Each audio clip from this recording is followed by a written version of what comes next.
I woke up this morning and quite literally felt like bursting into tears, but instead I decided to record a video and let you guys know exactly what is going on.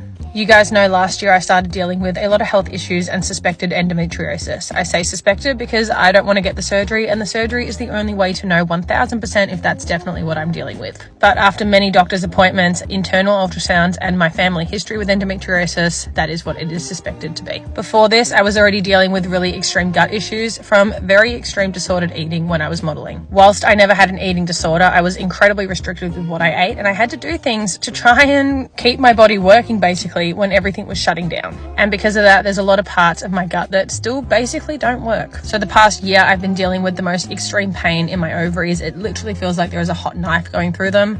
I have a lot of random nausea, but then on top of that, my mental health has really been struggling. My anxiety has been at an all-time high, and just before we moved to Byron, I was dealing with a bit of depression, which I haven't dealt with since I was a teenager. Now, I am a big believer that you can't heal in the same place where you were hurting, and I definitely don't think Melbourne was ever going to be the place that I could heal. But for some reason, I had this idea that I would get to Byron and magically all of my health issues would go away, despite the fact I wasn't doing anything differently. And if anything, my routine has never been more out of whack because now I don't have my horses. I've been less active than ever. And to deal with a lot of the changes in my life, I have been emotional eating. I felt unmotivated and embarrassed that I did this massive life change, and you guys are seeing the same me and the same problems I was complaining about for months beforehand.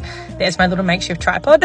And I know I've spoken about this so much, and maybe I am sounding a bit like a broken record, but this is the reality of healing. It isn't linear and it doesn't happen overnight. I am really excited to be starting tomorrow with a few different people that have been recommended to me by people that came to Byron with very similar health issues. And soon the horses will be home, so my routine will be so much more normal again. I don't know what the next few months looks like, but right now, this is me.